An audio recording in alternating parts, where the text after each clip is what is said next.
I asked the question earlier. I've asked it here before, I've asked it on radio, and I've asked it on Fox. Are the Ukrainians allowed to win? Are they allowed to win? Because the mindset of this administration is they just need enough to hold on. People are getting slaughtered, folks. 10% of the population has gotten up and is trying to leave the country, has left the country. Millions and millions of refugees. These cities are getting pounded, regardless of experts saying the Russians are in trouble. They may well be in trouble. I don't second guess that. What I'm saying, though, is people are losing their lives in the meantime. These cities are being destroyed in the meantime. Whether or not they can put in a replacement government, whether or not they can control the cities afterwards. Real damage is being done. So you give the Ukrainians what they need. Now, what would happen? Let's think this through. If Putin's back is against the wall, would he start shooting nukes? Well, what other options does he have? Declaring victory and getting the hell out. Or declaring victory and cutting some kind of peace. That's the other options he has. The man ultimately is a coward. He's an assassin. He's killed his way to the top, and those are other people's kids who are fighting.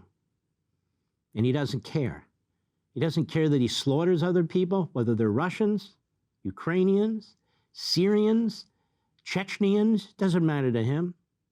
He views himself as bigger than life. Ask him. He says he's Stalin, Catherine the Great, and on and on and on. That's the way he thinks. So lives are expendable, except for one, his.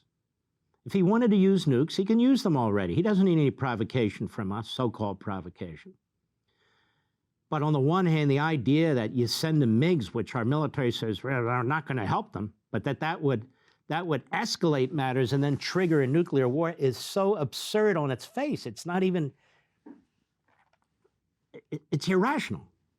It can't be both, can it? And the answer is no.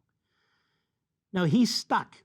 And now's the time to hammer the hell out of him with everything the West has in a way that does not involve the United States directly with soldiers or a no-fly zone. So this can be done. Now, how do I know that? Because Reagan did it in Afghanistan.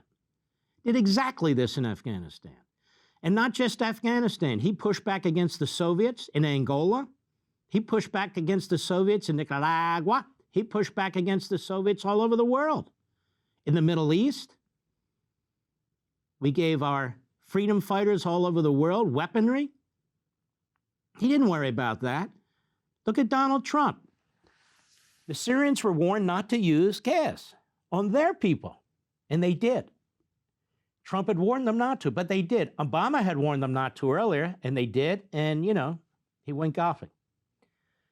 And, of course, afterwards, Putin invaded Crimea, and nothing happened after that either. He sent blankets and foodstuffs to Ukraine, I think. Okay, so that's how that reacted. What did Trump do?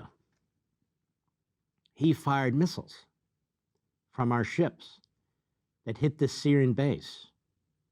Who was controlling and running that Syrian base? The Russians. That act, triggered by Trump as a result of what the Syrians had done, killed up to 300 Russians on that base. Was that escalatory? No. It was a great deterrent. And Russia never challenged Trump. Want to see more Mark Levin? Go to LevinTV.com and subscribe now.